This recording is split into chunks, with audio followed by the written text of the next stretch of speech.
Hello world, Mining Moron here, and I finally made it to day 4400 in my hardcore Minecraft world.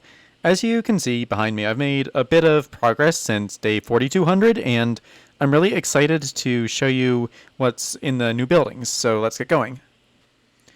So first, I've done a little bit of work on the ground. You can see that there's a coarse fruit farm in the front lawn, and that's because I've been lighting up the onion domes with end rods, and I need literally thousands of them.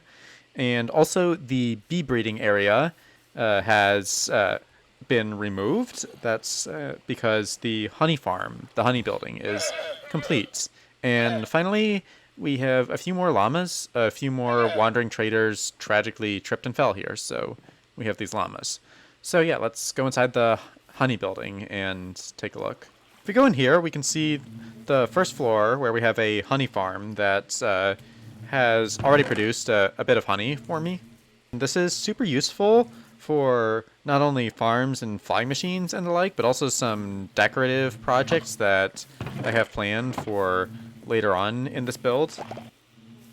But those aren't the only bees I've enslaved and forced to work in my farms day and night. Well, actually, only in the day, because they sleep at night.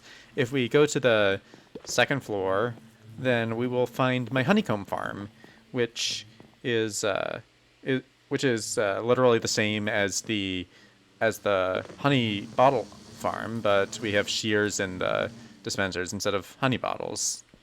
And this has also produced a fairly decent amount of honeycombs and honeycomb blocks, which the honeycomb blocks are just awesome decoration blocks, and the honeycombs are going to be super useful in 1.17 for making candles and also for waxing copper. So I'm definitely going to have to set up a candle and copper factory somewhere on this compound when 1.17 releases.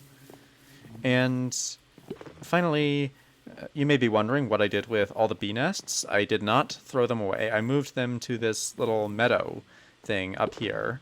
So it's a cute little meadow thing. I basically have them here, so if I have any other projects that require bees, then I can just take these guys and breed them instead of having to go search for new bees.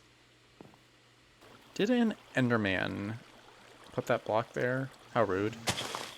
But anyway, you can't really see because of the sun glare, but this is the green roof building, and it's the tree farm. And let me just say that tree farms are an absolute nightmare to build. A lot of farms are hard because they are tedious, but this tree farm is hard because there are so effing many moving parts in such a tiny confined space, and one mistake with the TNT duping module. Ew, another Enderman. Oh my god.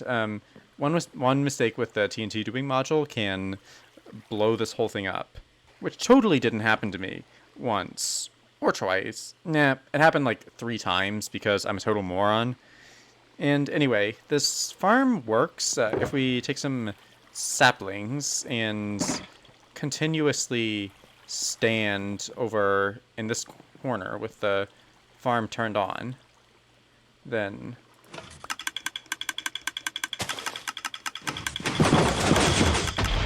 it works like so. Basically, I just continuously place saplings here, and they grow up into trees, which get pushed into the blast chamber, so that's how it works.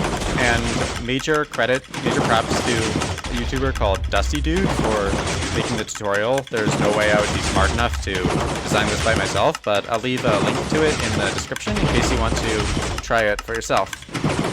Anyway, this farm works with oak and birch and spruce and jungle logs, and the last one, the spruce ones are the ones I really care about because have you seen the floors in this place and the wall detailing?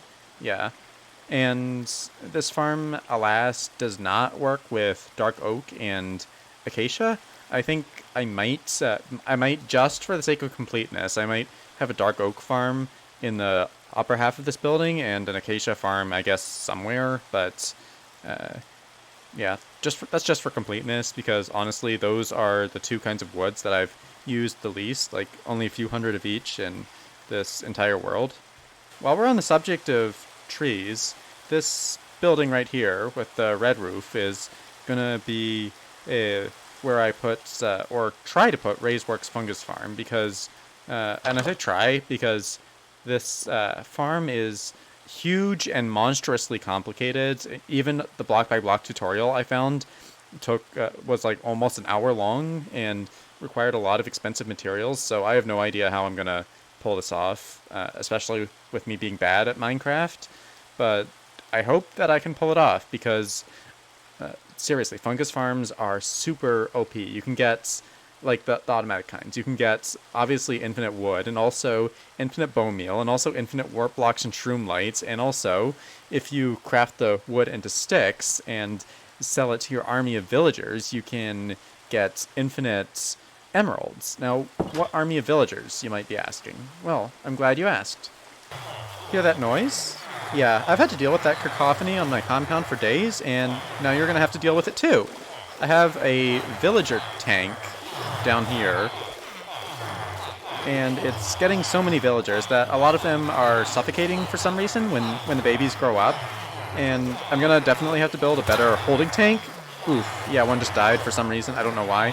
But yeah, I'm gonna have to build a better holding tank, probably deep underground, so I don't have to listen to their noise and their unsolicited opinions on my governance.